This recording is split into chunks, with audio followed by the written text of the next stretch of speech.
Suara saya terdengar ya? Oke, kita mulai. Bismillahirrahmanirrahim. Assalamualaikum warahmatullahi wabarakatuh.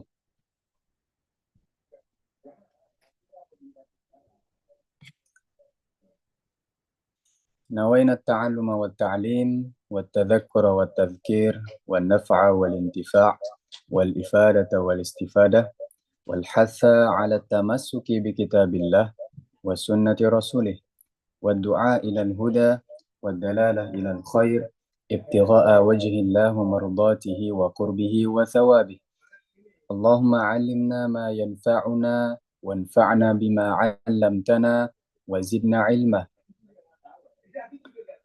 Puji syukur kita panjatkan kehadiran Allah Subhanahu wa Ta'ala, yang mana Allah telah memberikan kita kesempatan dan kenikmatan sehingga kita bisa menghadiri kajian tajwid ini.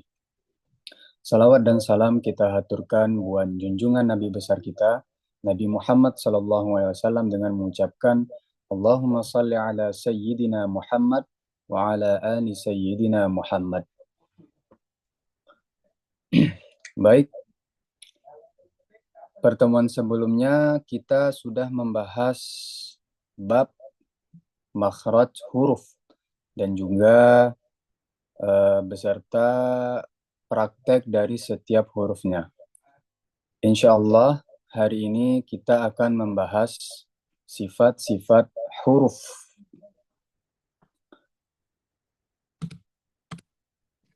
Sifat-sifat huruf. Sifat huruf adalah cara mengucapkan huruf ketika sudah sampai ke makhrajnya. Sifat huruf itu terbagi dua. Ada sifat yang lazimah, ada juga sifat yang aridah. Apa itu sifat lazimah? Sifat lazimah adalah sifat yang selalu ada pada huruf. Berbeda dengan sifat aridah. Sifat aridah adalah sifat yang tidak selalu ada pada huruf. Misalkan ada sifat tebal, ada sifat tipis, kemudian ada hukum-hukum misalkan idgham gunnah dan sebagainya. Yang kita akan bahas di sini adalah sifat lazimah, sifat yang selalu ada pada huruf. Kemudian pada sifat lazimah ada sifat yang berlawanan dan ada juga sifat yang tidak berlawanan. Total dari sifat ini ada 17 sifat. Yang pertama kita akan membahas sifat lazimah yang memiliki lawan. Sifat lazimah yang memiliki lawan itu ada 10. Jahar, lawannya itu hamas. Syiddah, lawannya itu rakhawah. Isti'ala, itu lawannya istifal. Itbaq, itu lawannya infitah. Izlaq, lawannya itu ismat. Sifat hamas dan sifat jahar. Dua sifat ini berkenaan dengan nafas. Huruf yang bersifat hamas, nafasnya itu dialirkan karena lemahnya penekanan ketika sampai makhraj. Nafasnya dialirkan karena lemahnya penekanan ketika sampai makhraj. Berkebalikan dengan sifat jahar. Jahar itu nafasnya tidak dialirkan karena kuatnya penekanan ketika sampai makhrajnya. Huruf-hurufnya apa saja? Nah, di bait Matan Al-Jazari itu ada bait yang dikumpulkan oleh Imam Al-Jazari. Disingkat, fahathahu syakhsun sakat. Fahathahu syakhsun sakat. Ada huruf fa, ha, fa, ha, shin, kha, sad, sin, kaf, sama ta. Sedangkan huruf jahar selain itu, sisa dari selain huruf hamas itu disebut dengan atau mempunyai sifat jahar. Kita contohkan, misalkan di huruf fa, nafasnya itu teralirkan. Contohnya, nah, kalau misalnya kita letakkan tangan kita di depan mulut, maka akan teralirkan nafas. Ada ya, ada teralirkan nafas. Begitu juga di ha. Atau kita kasih hamzah yang berharokat di depan haknya. Ah, ah. Maka akan teralirkan nafasnya. Begitu juga di huruf fa. As, as, as. Teralirkan nafasnya. Kemudian ha. Ah, ah. Nah, nafasnya teralirkan. Shin. Ash, ash, ash. Kemudian kha. Akh, akh, akh. Nafasnya teralirkan. Kemudian sod, else, else, else. Nafasnya teralirkan. As, as, as. Nafasnya teralirkan. Kemudian ada kaf sama ta. Nah, khusus di huruf kaf dengan huruf ta, itu nafasnya tidak teralirkan secara sempurna. Karena dia memiliki sifat syiddah, yaitu suaranya tertahan. Nanti akan kita bahas. Contoh dari kaf, ak, ak. Jadi nafasnya hanya seperti percikan saja. Huruf ta, at, at, at. Nah, jadi nafasnya hanya sekedar percikan saja.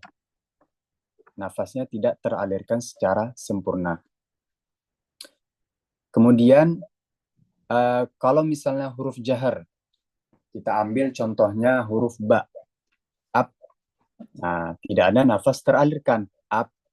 Kemudian huruf jim, aj, itu tidak ada nafas yang teralirkan. Dan selain huruf-huruf hamas, itu nafasnya tidak teralirkan.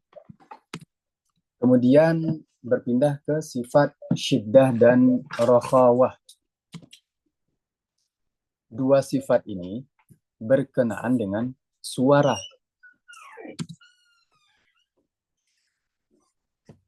Huruf yang bersifat syiddah itu suaranya tidak dialirkan karena kuatnya penekanan di makhraj.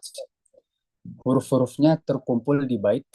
Nah, sama seperti fahathahu syakhsun sakat di matan Al-Jazari, Muqaddimah Al-Jazariyah, itu dikumpulkan oleh Imam Al-Jazari dengan kata ajid qatin bakat.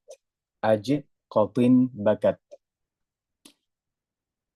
Kita contohkan, misalkan huruf hamzah, suaranya tidak teralirkan.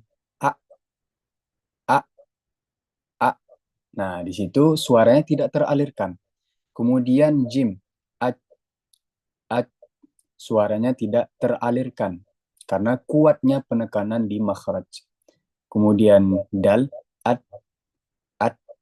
Nah, kita tanpa menggunakan huruf qalqalah dulu, kemudian huruf qaf, ak, ak. Nah, suaranya tidak teralirkan. Kemudian to, out, out, out. Kemudian ba, up, up. Kemudian kaf, ak, ak, ak. Nah, kemudian ta, at, at. Nah, suaranya tidak teralirkan. Nah, khusus di huruf syiddah ini, huruf syiddah itu hampir semuanya nafasnya tidak teralirkan. Ya, hampir semua huruf syiddah itu nafasnya tidak teralirkan kecuali huruf kaf sama ta. Nah, tadi kita sudah mencontohkan nafas yang dialirkan oleh kaf sama ta. At, at, ada percikan nafas. Kemudian ta, at, at, at, percikan sedikit saja nafasnya.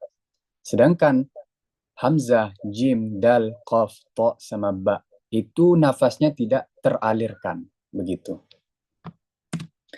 Kemudian ada huruf yang bersifat rokhawah, lawan dari syiddah, yaitu suaranya dialirkan karena lemahnya penekanan pada makhraj. Huruf-hurufnya selain huruf syiddah. Nah, misalkan kita ambil contoh huruf fa atau huruf tha. Nah, itu suaranya teralirkan. Af, kemudian fa, af. Berarti huruf-huruf hamas, huruf hamas tadi, fahathahu syakhsun sakat, kecuali kaf sama ta, itu suaranya teralirkan juga. Nafasnya teralirkan, suaranya juga teralirkan. Nah, kecuali huruf kaf sama ta, itu suaranya tidak teralirkan. Begitu. Nah, di antara syiddah dan rokhawah, ada sifat bainiyah. Nah, ada sifat bainiyah. Di antara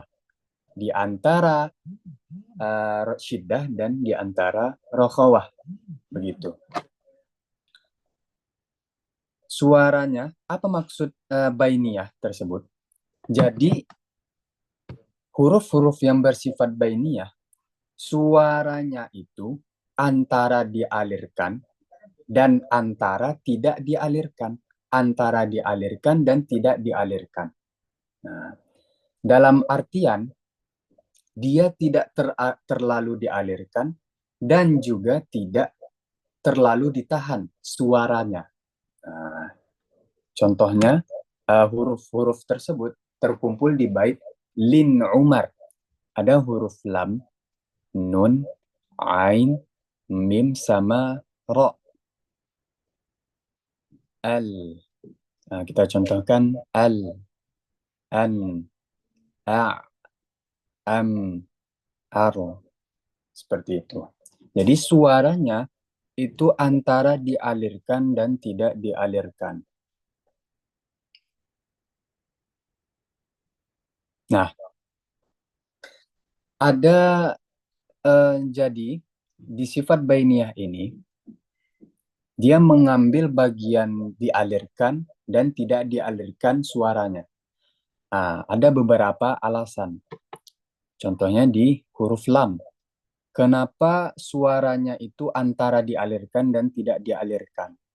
Huruf lam, ketika sampai ke makhrajnya, itu suaranya tidak dialirkan. Cuman, suaranya itu ada sedikit mengalir ke samping lidah tersebut. Karena nanti lidah itu kan akan menaik ke langit-langitnya. Nah, ketika naik ke langit sampai ke langit-langitnya tersebut, suaranya terhenti, namun ada suara yang mengalir ke samping lidah tersebut. Nah, inilah yang disebut dengan bainiyah, antara dialirkan dan tidak dialirkan. Begitu. Kemudian huruf nun. Ini juga sama dengan huruf mim. Huruf nun dengan mim itu ketika sampai ke makhrajnya, contohnya huruf nun.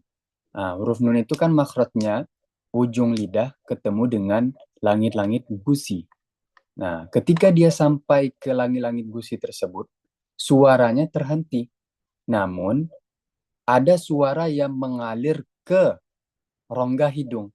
Nah, kemarin kita sudah menyebutkan bahwasannya nun dan mim itu ada dua makhraj. Nah, makhraj yang kedua itu adalah rongga hidung atau bahasa Arabnya itu khayshum. Nah, jadi kita ulang lagi. Huruf nun itu ujung lidah bertemu ke langit-langit gusi. Ketika dia sudah sampai ke langit-langit gusi, suaranya terhenti, namun ada suara yang mengalir ke rongga hidung. Nah, oleh karena itu maka huruf nun dan mim itu selalu pasti ada suara yang mengalir ke rongga hidung. Nah, ketika kita menutup hidung kita, maka huruf nun dan mim itu tidak akan terucap. Nah, atau tidak akan terucap secara sempurna gitu ya. An, an. Nah, tidak sempurna terdengarnya. Kalau misalnya kita tetap buka hidung kita, an, nah menjadi sempurna. Begitu juga di mim. Mim itu makhrajnya adalah dua bibir, berpersentuhan dua bibir, disertai dengan rongga hidung. Nah, kalau kita tutup hidung kita, ya, am, am, maka mim itu tidak dikeluarkan secara sempurna. Suaranya tidak teralirkan secara sempurna. Nah, disinilah bagian daripada bainiyah, sifat bainiyah di antara nun dengan mim. Kemudian huruf ain. Nah, huruf ain sifat bainiyahnya itu karena dia tenggorokan itu ketika menyebutkan ain, tenggorokan itu otomatis akan menyempit. Nah, cuman menyempitnya itu tidak secara sempurna. Nah, ketika dia menyempit tidak sempurna, tetap ada suara yang teralirkan. Nah, oleh karena itu disebut dengan sifat bainiyah. Suaranya itu antara tidak dialirkan dan dialirkan. Kemudian ada huruf ro. Nah, ketika kita menyebutkan huruf ro, itu ujung lidah akan membentuk seperti cekung seperti ini. Nah, maka kemudian suaranya itu akan keluar melalui rongga kecil yang di tengah-tengah. Ar, ar, ar. Nah, begitu. Ketika dia sampai ke makhrajnya, aslinya itu suaranya tidak teralirkan. Cuman masih ada suara yang teralirkan di rongga yang bagian tengahnya. Rongga kecil di tengah-tengah lidah tersebut. Nah, inilah bagian daripada sifat bainiyah. Kemudian kita berpindah ke sifat isti'la dan istifal. Isti'la, dua sifat ini berkenaan dengan posisi lidah, bagian pangkal. Nah, bagian pangkal berarti aksal lisan ya. Nah, kemarin kita ada mencontohkan lidah itu, ini ujung, kemudian ini tengah, kemudian yang bagian di sini belakangnya itu disebut dengan pangkal lidah. Ya, bagian yang ini disebut dengan pangkal lidah. Ini ya, disebut dengan pangkal lidah yang bagian belakangnya ini. Nah, kemudian ada huruf isti'la. Huruf isti'la, lidah bagian pangkalnya akan mengangkat ke langit-langit ketika mengucapkan hurufnya. Nah, jadi pangkal lidah itu akan naik ke atas, ke langit-langit gitu. Misalnya nih, kalau lidah itu kan normalnya kan gini.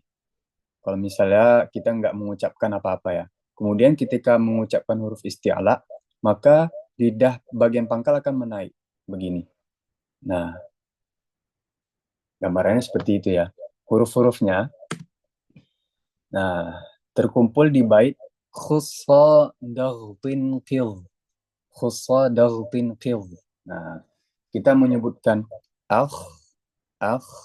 Nah, selain makhrajnya itu di pangkal tenggorokan, nah ketika menyebutkan huruf kha itu posisi lidah bagian pangkal akan juga terangkat. Ah, ah, ah. Nah, akan terasa seperti lidahnya itu akan terangkat. Kemudian huruf sod, as, as, as. Nah, lidah bagian pangkal itu terangkat ke langit-langit. Kemudian dot, al, al, al. Kemudian ghain, al, al, al. Gitu ya. Kemudian huruf to, al, al. Pakai kalau misalnya kol-kolah, alto, alto. Kemudian qaf, ak, ak. Pakai kol-kolah, ako, ako. Kemudian dho, al, al, al. Dho, dhi, dhu, al. Nah, seperti itu. Kemudian lawan dari sifat isti'la adalah istifal. Huruf istifal itu lidah bagian pangkalnya tidak mengangkat. Nah, jadi posisi lidahnya itu seperti lidah normal saja. Huruf-hurufnya itu selain daripada khussa daghtin qidh. Misalnya kita menyebutkan huruf tha, as, as, zal, al, al. Nah, pangkal lidah itu tidak terangkat ke atas, begitu. Kemudian ada sifat itbaq dan infitah. Huruf ini berkenaan dengan menempelnya lidah ke langit-langit. Menempelnya lidah ke langit-langit.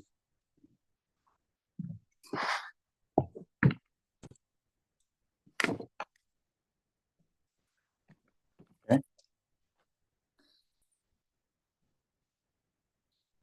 Huruf yang bersifat itbaq itu lidah bagian pangkal menempel langit-langit ketika mengucapkan hurufnya.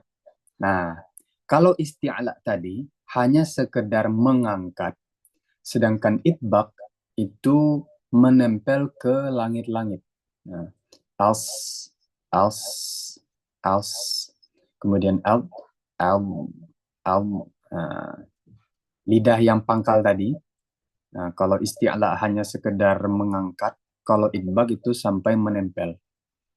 Kemudian to, al, al. Nah, berarti pemahamannya seperti ini. Setiap huruf itbaq itu pasti huruf isti'la. Nah, karena kalau dia menempel, otomatis lidahnya pasti terangkat. Nah, cuman tidak semua huruf isti'la sifatnya itbaq. Nah, ada huruf qaf, kha, sama ghain itu tidak sampai menempel ke langit-langit. Huruf yang bersifat infitah itu posisi lidah bagian pangkal tidak menempel langit-langit ketika mengucapkan hurufnya.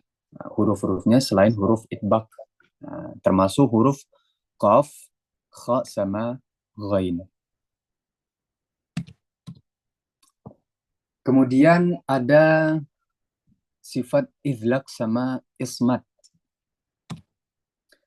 Izlaq merupakan sifat pada huruf-huruf yang mudah diucapkan karena makhrajnya berada di ujung lidah dan bibir. Nah, terkumpul pada bait farra min lubbin. Farra min lubbin. Ada huruf fa, ra, mim, nun, lam, sama ba. Kemudian ismat. Ismat itu kebalikannya. Nah, huruf-huruf yang sulit diucapkan karena makhrajnya tidak berada di ujung lidah dan bibir.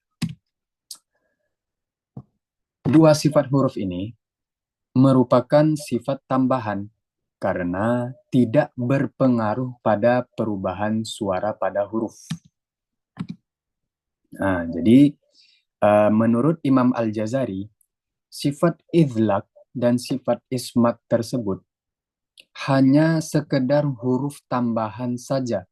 Nah, kalau misalnya tidak ada huruf izlaq dan ismat, maka sifat huruf itu akan berjumlah 15. Nah, kemudian ada idlaq dan ismat untuk menyesuaikan 17 sifat dan juga makhraj tadi juga 17 makhraj. Nah, jadi biar sama-sama 17-17. Itu menurut pendapatnya Imam Al-Jazari. Kemudian selesai sifat lazimah yang berlawanan. Sekarang kita berpindah ke sifat lazimah yang tidak memiliki lawan. Nah, ada sifat sofir, qalqalah, lin, inhiraf, takrir, tafashi, kemudian istitalah. Huruf yang bersifat sofir. Sifat ini merupakan suara tambahan. Nah, suara tambahannya itu seperti bunyi desis yang keluar antara kedua bibir ketika mengucapkan hurufnya. Huruf-hurufnya itu ada sod, zai, sama sin. Nah, rinciannya, huruf zai itu desisnya dengan suara. Nah, karena huruf zai itu nafasnya tidak dialirkan. Oke, nafasnya tidak dialirkan. Kalau nafas yang dialirkan itu terkumpul di bait fahathahu syakhsun sakat. Nah, tidak ada huruf zai. Jadi nafasnya tidak dialirkan. Maka di sini desisnya itu dengan suara az az. Nah, ada seperti suara desis dengan suara. Kemudian huruf sod sama sin itu desisnya dengan nafas. As, as, as. Oke, okay. As. Nah, kemudian sin, as, as, as. Nah, desisnya dengan nafas. Kemudian sifat qalqalah. Nah, huruf qalqalah ini sudah maklum ya. Qalqalah itu adalah goncangan makhraj ketika mengucapkan huruf-hurufnya dalam keadaan sukun. Nah, jadi hanya dalam keadaan sukun sehingga terdengar seperti pantulan. Hurufnya qutbu jadin ya. Kalau di matan Muqaddimah Al-Jazariyah itu disebut dengan qutbu jadin. Ada huruf qaf, to, ba, jim, sama dal. Atau kalau orang Indonesia menyebutkannya baju di toko, gitu ya.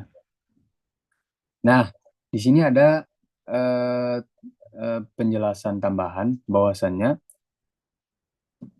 huruf syiddah, nah huruf-huruf qalqalah ini semuanya huruf syiddah ya. Semua huruf qalqalah sifatnya itu syiddah. Jadi suaranya tidak dialirkan. Nah, salah satu penyebab itu tidak dialirkannya nafas dan suara. Juga selain syiddah, dia sifatnya jahar. Jadi sifatnya jahar syiddah karena dikarenakan sifat jahar dan syiddah, nafas dan suaranya tidak dialirkan, maka muncul sifat qalqalah, pantulan. Qutbu jadin. Ada tiga tingkatan qalqalah. Yang pertama qalqalah sughra.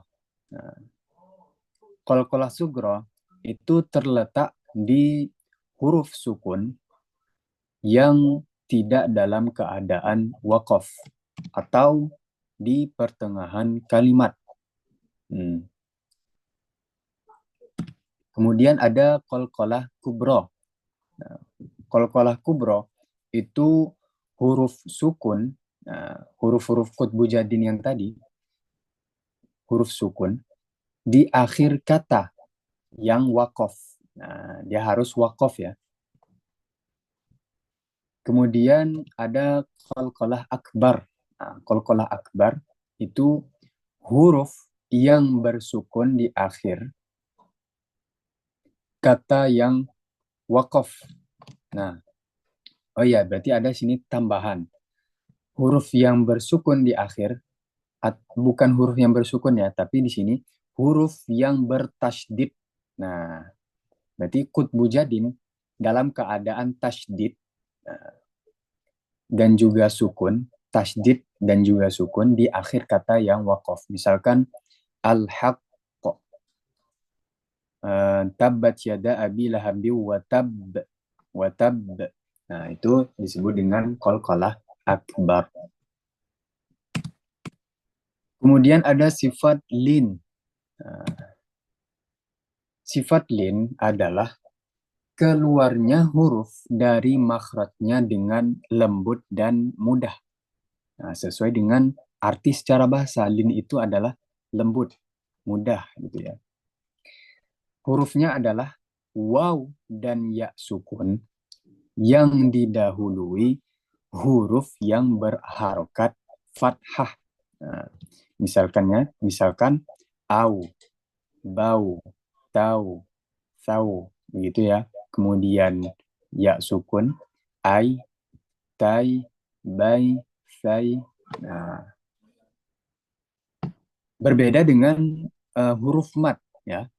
Kalau huruf mat itu uh, dia harus didahului dengan harokat yang sejenis. Misalkan alif. Alif tentu kalau ingin disebut dengan huruf mat, maka dia pasti didahului dengan fathah. Kemudian waw. Waw ini, kalau ingin disebut dengan huruf mat, maka didahului dengan dhammah. Kemudian ya, kalau ingin disebut huruf mat, maka harus didahului dengan huruf yang berharokat kasrah. U, I, nah itu huruf mat. Berbeda dengan huruf lin. Kalau huruf lin, itu harus didahului dengan huruf yang berharokat fathah. Au, tau, bau, sau, dan seterusnya. Ai, bai, tai, sai, dan seterusnya. Begitu ya. Kemudian ada sifat inhiraf. Sifat inhiraf menyimpangnya makhraj huruf lam dari tepi lidah bagian bawah sampai ujung lidah makhrajnya huruf nun. Nah, huruf lam kemarin kita sudah menyebutkan makhrajnya di mana? Makhrajnya itu kalau misalnya menggunakan tangan. Nah, ini misalnya lidah. Misalnya lidah ya.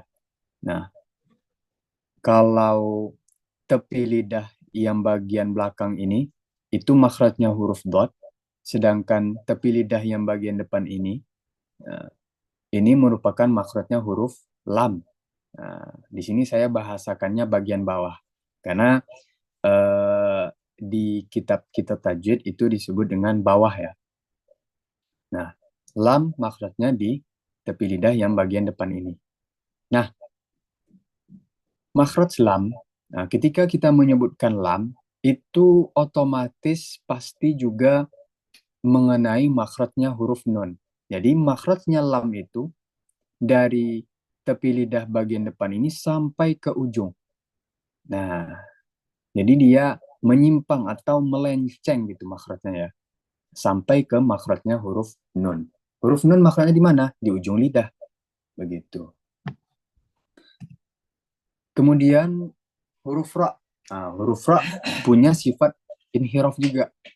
Nah, kalau huruf ra itu makhrajnya menyimpang ke punggung lidah. Nah, makhraj awalnya itu ujung lidah ya. Kemudian menyimpang ke punggung lidah. Nah, berarti ujung lidah, kemudian yang bagian atasnya ini, lidah yang atas ini, nah, ini yang disebut dengan punggung lidah. Jadi ujung lidah ke punggungnya. Begitu. Ar, ar, itu akan terasa. Ro itu makhrajnya ujung lidah, kemudian juga melenceng ke punggung lidah. Begitu. Kalau bahasa Arabnya itu adkhal li dhahrin, adkhal ila dhahril lisan. Nah, masuk ke punggung lidah. Kemudian ada sifat takrir. Sifat takrir merupakan sifat getaran lisan ketika mengucapkan huruf ra. Nah, huruf ra itu umumnya ada getaran. Nah, bahasa Arabnya itu takrir. Ar, ar, ar. Nah, ir, ur, ur. Begitu. Cuman getarannya ini harus ada, jangan sampai berlebihan. Ar, ar, ar, ar. Ar-Rahman, ar, ar, gitu ya. Ir, gitu. Jangan sampai getarannya berlebihan. Jangan sampai ar, ar, ar-Rahman, ar. Nah, itu kan berlebihan ya. Kemudian ada sifat tafasyi. Tafasyi menyebarnya angin di dalam mulut ketika mengucapkan huruf shin. Nah, jadi ketika kita khususnya ketika dalam keadaan sukun, shin itu akan tersebar suaranya di dalam mulut. Ash. Nah, terasa ada suara yang angin yang tersebar di dalam mulut. Ash. Dalam keadaan berharokat juga suaranya menyebar. Cuman ketika dalam sukun, ketika dalam keadaan sukun, uh, penyebaran anginnya akan lebih banyak gitu ya. Kemudian sifat terakhir yaitu sifat istitalah. Istitalah adalah memanjangnya makhraj huruf dot dari awal tepi lidah sampai awal tepi lidah makhraj huruf lam. Nah, jadi istitolah itu kan bahasa Arabnya, secara bahasa itu kan panjang gitu ya. Nah, jadi makhraj huruf dot itu termasuk makhraj yang panjang gitu ya. Jadi di sini, misalnya dari awal tepi lidah gitu ya, yang sejajar dengan pangkal lidah gitu ya, sampai ke awalnya tepi lidahnya makhraj huruf lam. Gitu. Itu yang disebut dengan sifat istitalah. Nah, dengan selesainya pembahasan sifat istitolah, maka berakhir juga pertemuan kita yang kedua ini. Insya Allah, besok kita akan membahas sifat-sifat tafkhim dan sifat-sifat tarqiq yang dihasilkan oleh isti'ala, istifal, itbaq, infitah. Oke, sebelum kita tutup, mungkin kawan-kawan bisa membuka kameranya. Nah, kita akan screenshot untuk dokumentasi hari kedua. Oke. 1, 2, 3.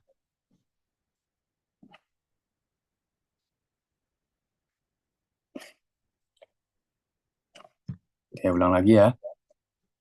1, 2, 3.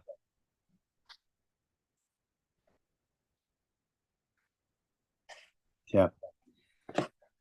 Terima kasih atas perhatian kawan-kawannya. Semoga ilmu yang telah kita bahas tadi bermanfaat. Dan kita sambung di hari ketiga, hari Sabtu, insya Allah. Kita tutup dengan lafaz hamdalah. Alhamdulillahirabbil alamin. Subhanakallahumma wa bihamdika asyhadu an la ilaha illa anta astaghfiruka wa atubu ilaik. Assalamualaikum warahmatullahi wabarakatuh. Waalaikumsalam warahmatullahi wabarakatuh. Jazakallah khairan Ustaz. Ya.